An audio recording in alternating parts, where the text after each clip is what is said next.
I'm really nervous. Hello and good evening, and welcome to the Esports Trade Association's latest LinkedIn Live, brought to you by the Education Committee. And we've got some very special guests this evening who we're very excited to have on the show as we take a look into life at Fnatic, arguably the world's leading esports organisation with a winning legacy of over 17 years in over 28 different titles. So before we get started, we'll have the customary introductions. So I'm going to introduce myself as Nick Turner. Excuse my very croaky voice. I've had a cold all weekend and couldn't speak at all yesterday. But I'm forcing myself to get something out this evening.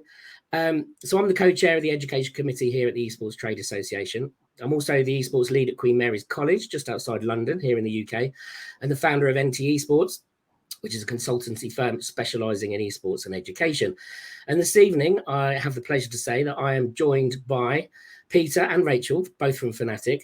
So if we start with you, Rachel, if you would just like to introduce yourself, tell us about the job that you do at Fnatic and what that involves, and then kind of something that lots of people are really interested in like how you ended up at Fnatic. How did you start? You know, how did that all come about?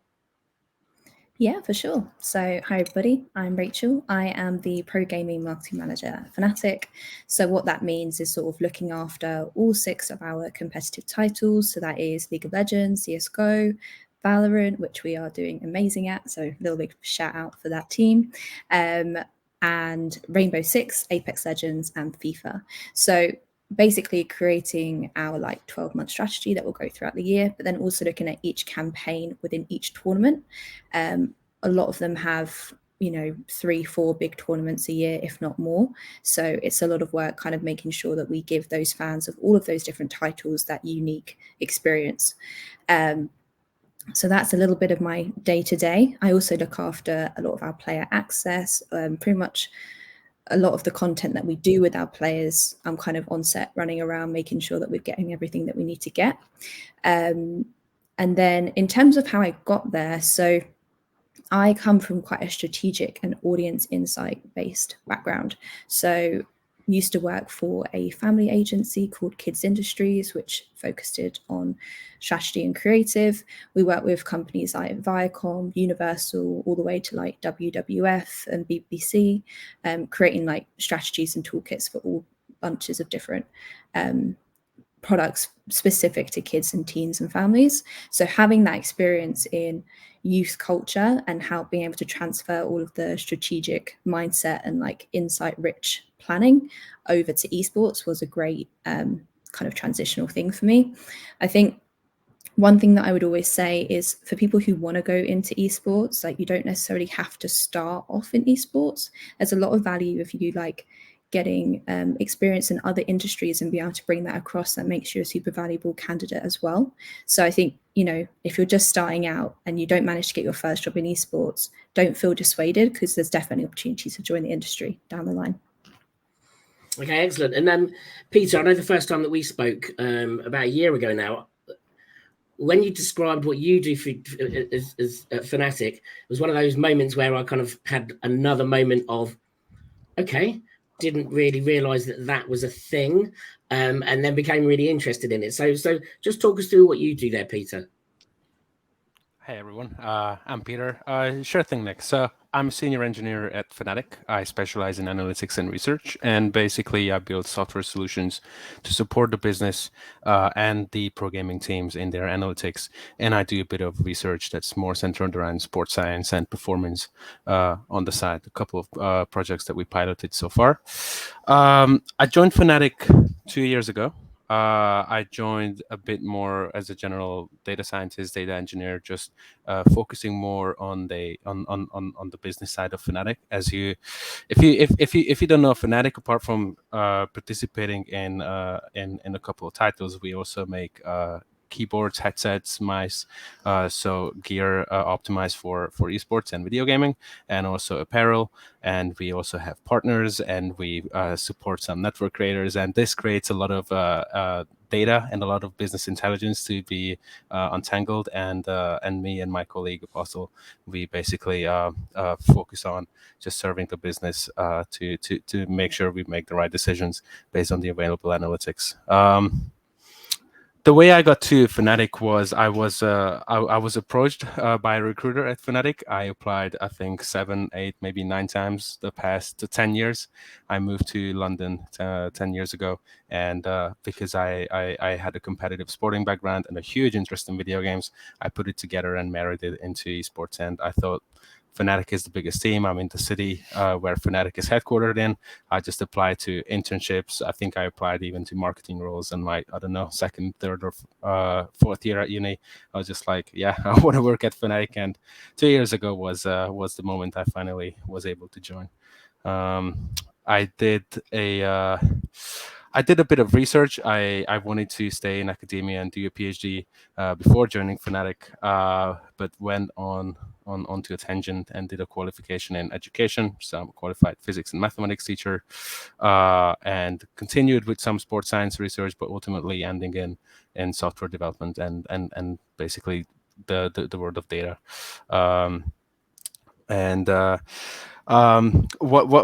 What Rachel said, I can really echo that. If you want to start out working in esports, you can bring so many valuable skills from other industries as well. And I noticed that there were so many things, so many experiences in my past that I somehow ended up digging up and using at Fnatic. For example, my teaching and education kind of background helped me so much with working with young players and young talents. I found it was very fruitful. And also my research at university was centered around neuroimaging and neuroscience, and basically taking images of the brain. And we managed to pilot a project last year with our League of Legends Academy, which was basically that. So no matter what you do, you can still end up in esports, and trust me, you can bring a wealth of experience from other industries as well, and it's just going to make esports a richer place. And you talked one part of your role there, Peter, is to develop software for analysis. Now, obviously, the top teams are using the same or similar software to analyze themselves, to analyze each other. Things like Shadow, whereby I suppose ultimately what happens is that you end up just kind of like with the anti-strat, where everybody knows what everybody's doing. Now, if you're developing that software to analyze, and you develop something that you think is actually, this is the winner, this is going to give us the edge, that software becomes a very valuable piece of kit.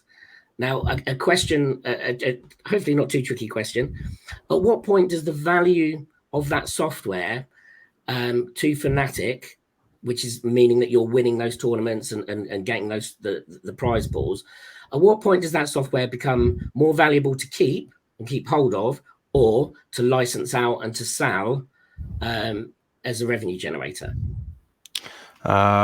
Good question. I think something that comes to my mind immediately is to license software and sell and to bring it to market is a huge effort and a huge interdisciplinary effort requiring many people.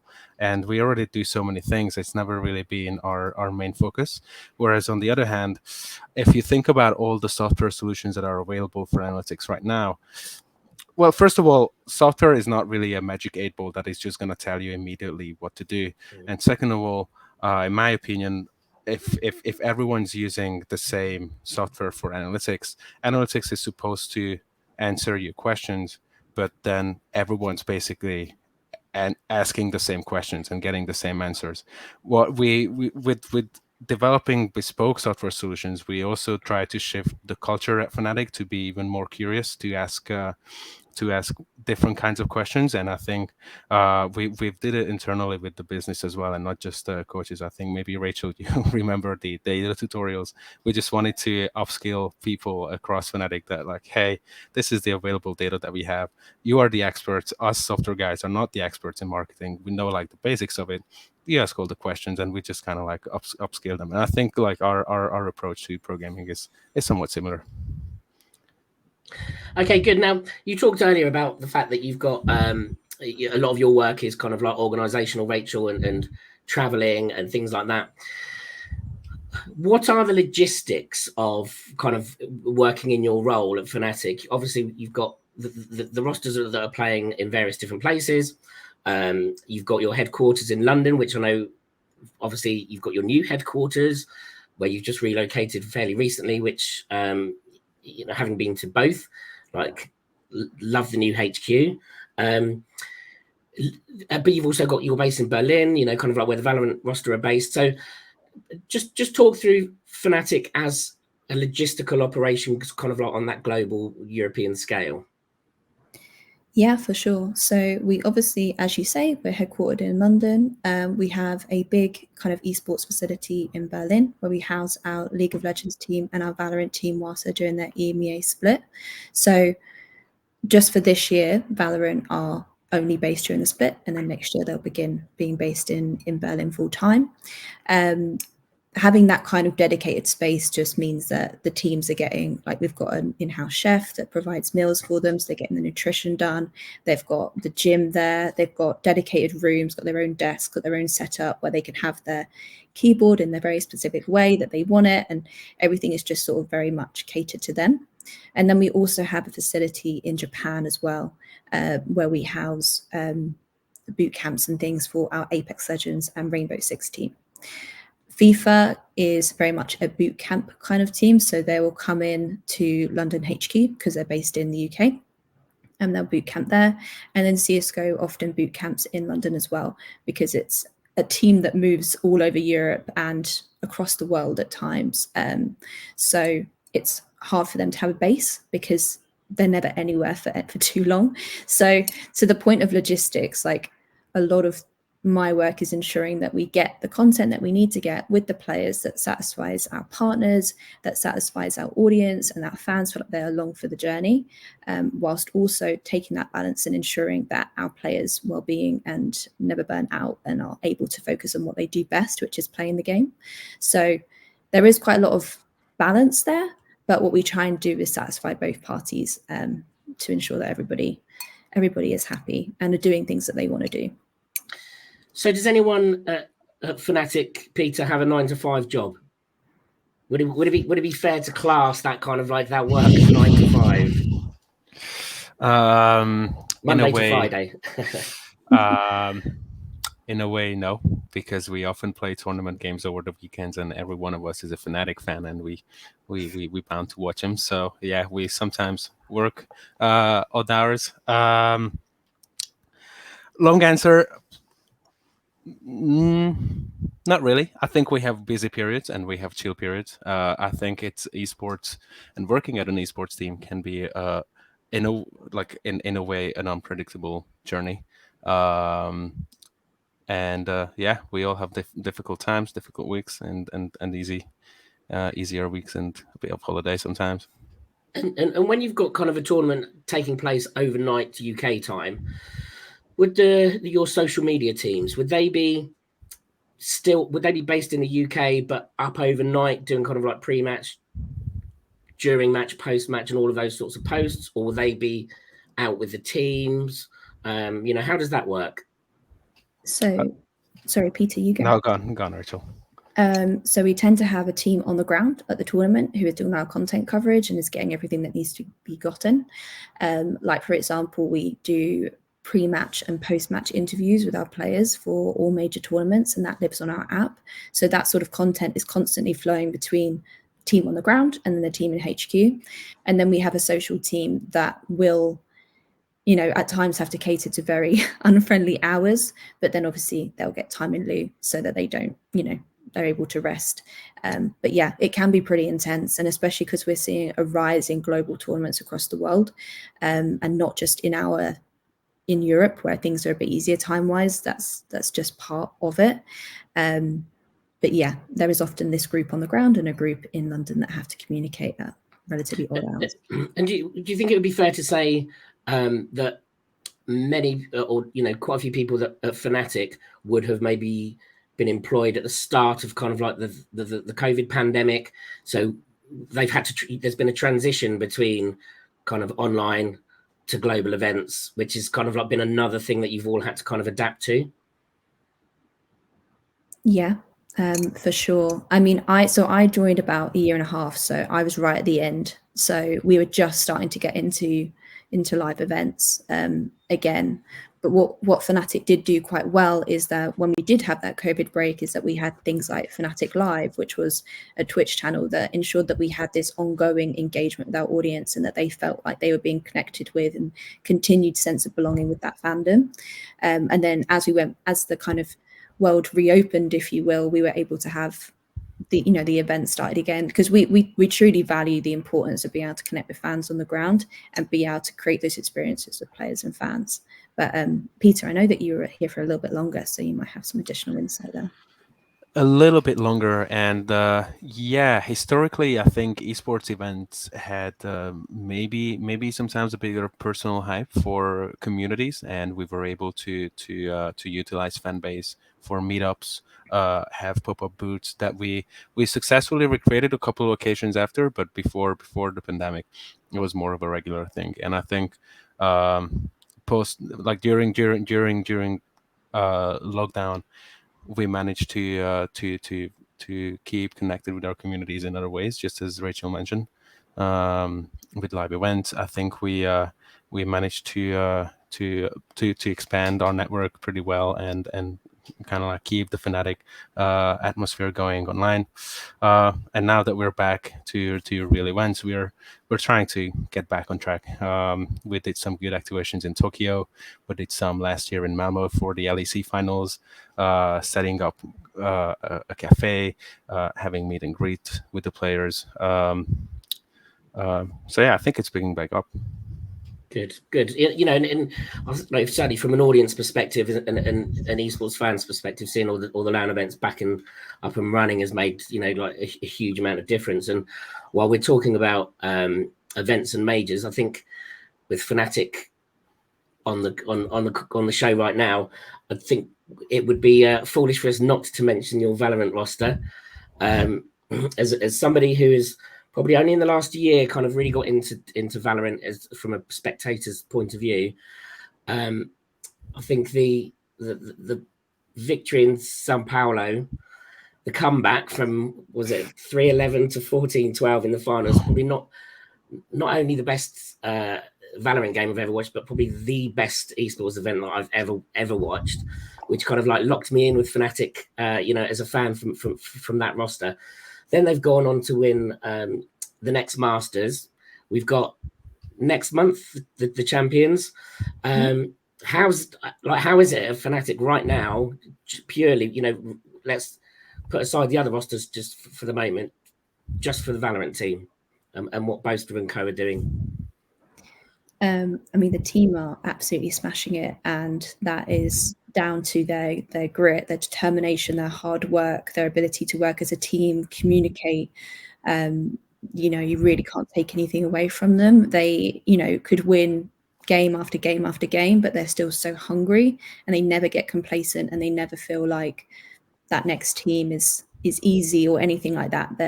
They are on it always. So huge respect for that team, and for, you know, Peter and his work with that team, and for all of our PG staff that, you know, brought them all together.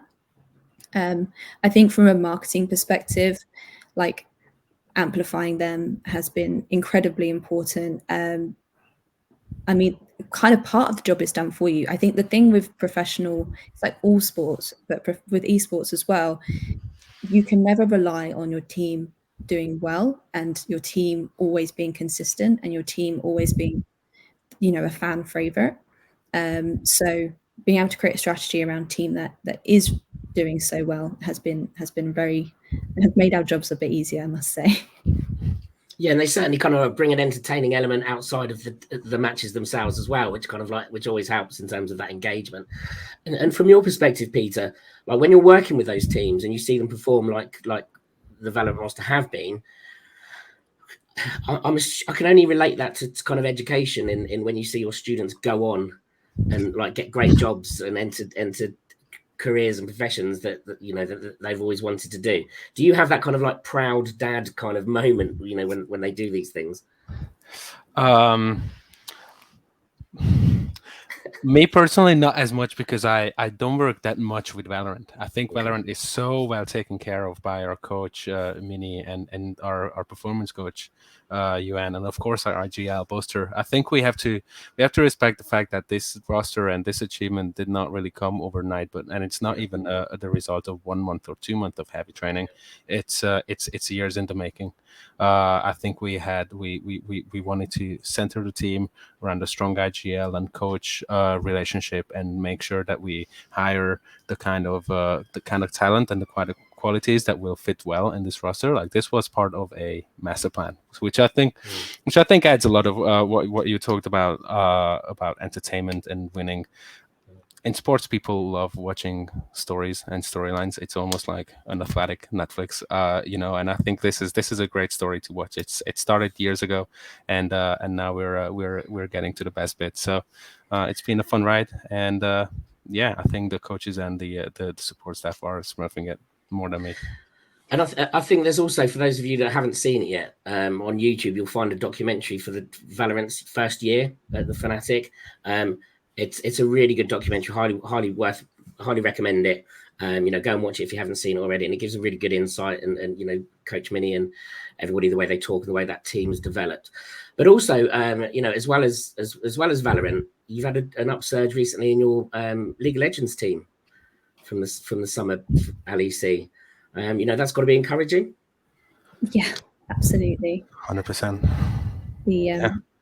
Again, it's been a lot in the making. I think to Peter's point, with Valorant, they've had to have losses where they, it completely devastates them, like this, so and they've gotten all this way, and now they're winning tournaments, they're winning major trophies, and that's amazing. But it's definitely, esports is a journey.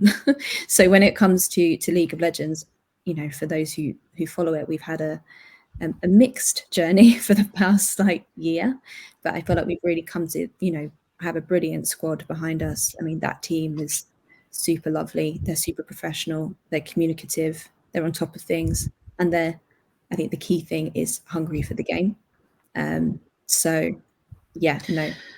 Massively proud of them. And I think on a couple of occasions, Rachel, you've mentioned kind of like teamwork and communication and the importance of those within those teams. Is that something that, I think we all understand that, but is that something that the coaches and work really hard at Fnatic to make sure that communication kind of doesn't become an issue? 100%. I think if you're a really, really skilled player, but you can't communicate and you can't work as a team, then you're not going to be able to get the trophies. Like, you have to kind of be a bit of a full package. And I think that there's been moments where we've had opportunities to get brilliant players who are great on paper, but they just wouldn't work within the team that we had built. And we have to think about the team as a whole rather than individual players working on their levels, because it is really that kind of team cohesion that kind of is the difference maker to actually winning trophies, from my understanding and a lot of conversations I've had with our team directors. And while your teams are performing like they are currently across the different titles, I suppose that kind of like helps things, it keeps things running smoothly. But when you are Fnatic and you've been around for as long as you have, and you're as well respected as you are, and you have that kind of stamp of quality about you, I think everybody knows that within esports. How do you stay ahead of the game? How do you kind of like keep that position as like one of the leading orgs in the world? That's a very good question. I can start by saying I think when anyone joins Fnatic, because of that legacy that we have in performance, that's the attitude that we almost require. Whether that's I think it's not just for esports players or coaches, it's literally every staff at Fnatic knows this, that we are an esports team that's hungry to win. We're not satisfied that I think we just turned 19 years old. We're not done. Quite the opposite. There are new titles, there's new championships coming up. We want to show the world all the time what we're made out of. So I think that keeps us going. This is the feel that we have. And I think just from observations from kind of like having been into HQ, on a couple of occasions now. That kind of like that cohesive, that teamwork thing, you get that across the board when you walk into Fnatic HQ. You know, you feel very welcome. You feel like you're walking into a family. And is that kind of like what you're? Is that kind of what that's part of your success? Do you think?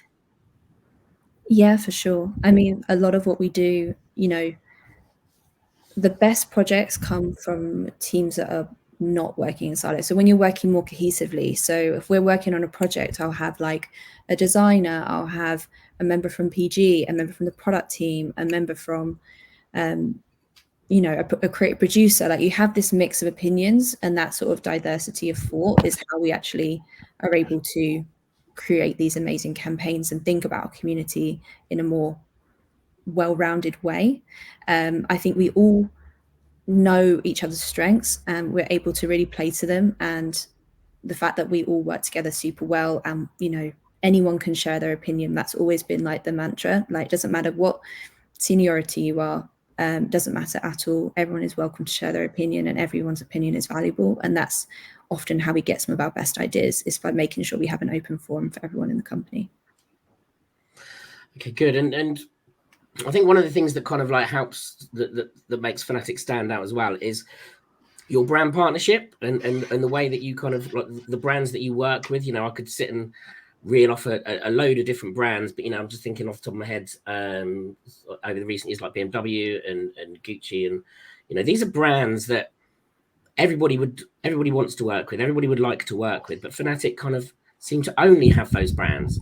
And I've seen other partnerships where, you know, I would question, not with Fnatic, but I would question whether or not those partnerships work.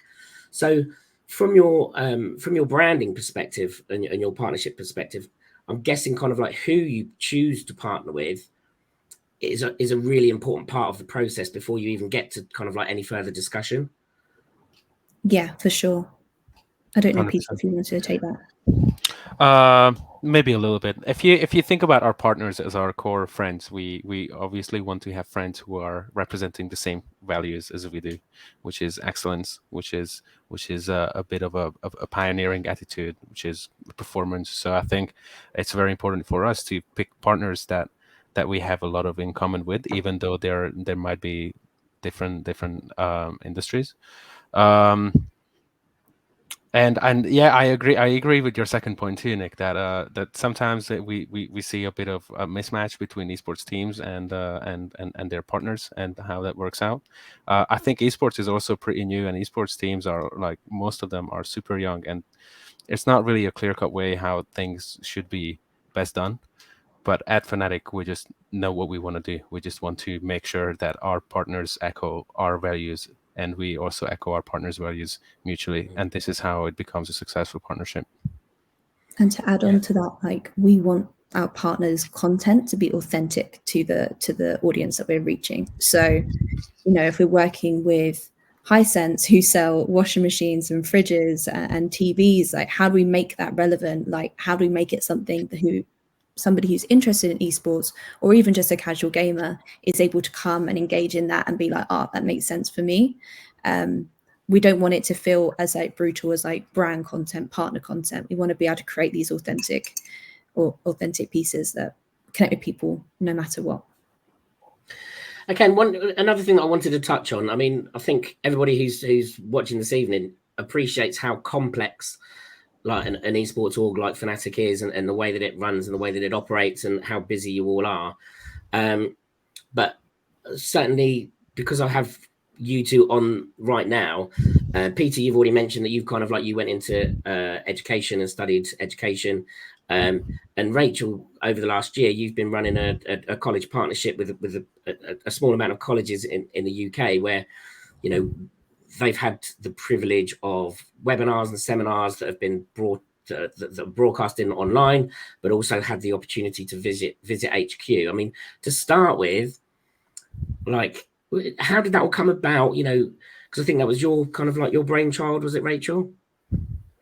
Yeah, but it was obviously very heavily supported by Peter. So yeah, it kind of came from my background. I did a lot of work with kids and families. I know the importance of education when it comes to young people, and I also know that it can be unfair in terms of the access that children get versus other children. So what we wanted to do was create a program that kind of put all of that aside, and we were able to communicate and connect with students, and kind of give them that insight, give them that networking opportunities within Fnatic, but and also just sort of, we did webinars, we've done a few resources. Obviously, to your point, we've done some events where we've had speakers talk about all the different departments and open up what it is to be an esports. Like, it's obviously not just to be an esports player. It's there's so many jobs within it. So kind of opening up those conversations. So that was kind of the reason it kind of came alive. And I think we've operated quite a cool pilot program. We've got so many good learnings, and now we're taking this year to sort of figure out exactly how we want to build this out and make it a stronger sell for next year, so we're able to support more and more students. So that's kind of the plan at the moment. But yeah, I'm very proud with how it worked out so far. Yeah, and Peter, your thoughts on that as well?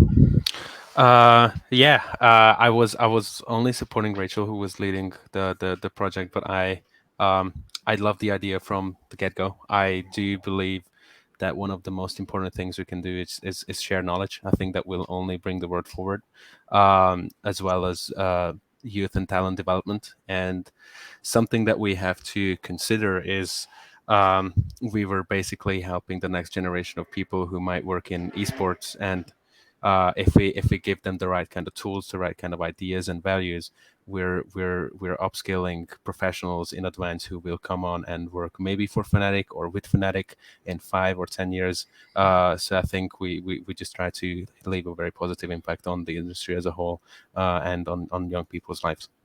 Yeah, and I think from a personal perspective, as one of those colleges involved, and kind of like having been part of all of the sessions and the events that you've put on, massive congratulations and thank you to both of you, because the students undoubtedly have benefited.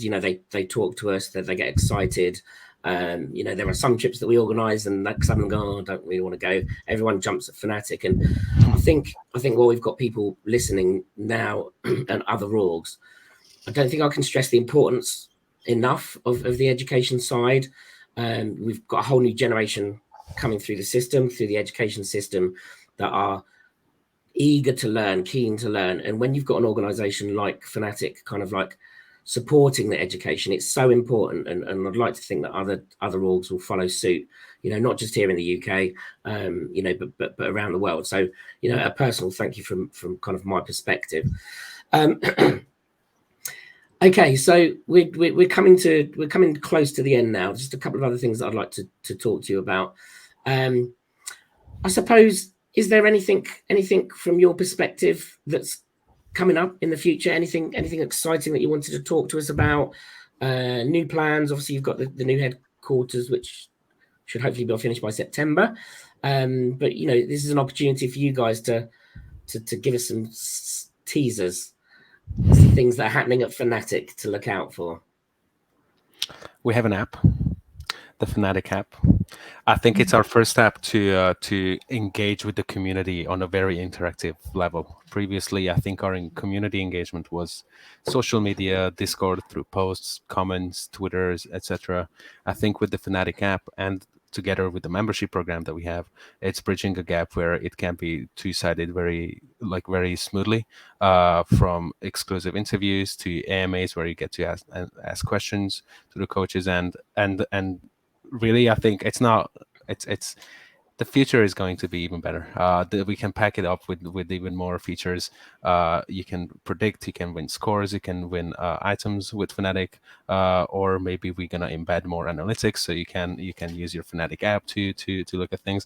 The opportunities are endless. But I think what I'm just very excited about is just to have this platform for a much better two-sided communication with our fans. And something that I thought was really interesting, and I found kind of like engaging and exciting, but at the same time frustrating, was when the app was launched and you released like codes to get in. So you're sat waiting for these codes, and they'd come through, and you'd be like, right, but you know, you've been doing something else for 5 minutes, and you put the codes in. No, it's been used. It's gone. I've missed it.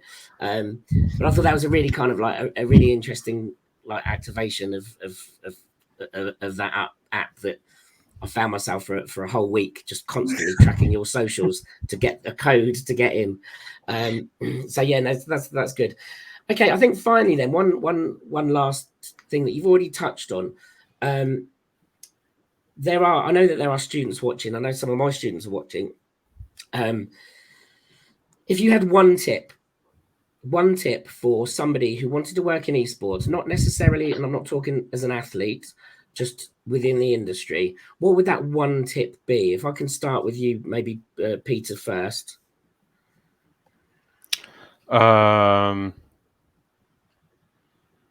Stay curious. I think maybe it's not just for esports. I think it's my life tip in general, but I think it's especially true for esports because it's so young. We call it an industry, but it's so undiscovered, and there are so many new things that I think if you just keep your eyes open, if you keep your interests up, and if you just engage with esports as a whole and try to think about new ideas and discover new ideas on your own, it's going to serve you so well in the long run, and it's going to make it all even more exciting. And Rachel, can I come to you on that? Yeah, that was a really good response by Peter. I think that maybe to add on to that, but then I will make my own point as well. But it's like it is so infantile and is so easily like stretched and molded and will be over the next 10, 20 years. Like there's so many industries that have been around for such a long time that are quite hard to make change within. Whereas esports is so fresh that you really do have an opportunity to make a real difference to an industry and to kind of shape it to be, you know, a more inclusive and more supportive space for our fans. So I think that's always a really beautiful thing. But then on that other point, and I kind of mentioned it at the beginning, is like if you don't immediately get into esports when you first start, like please don't be dissuaded, because jobs in strategy, jobs in insight, jobs in audience, jobs in community are all just so helpful, and I think is something that esports are looking for more of as they're trying to shape their way through it. So I think there is pretty much any industry and any experience is so valuable because we're trying to build it into something that we're really passionate about. Okay, excellent.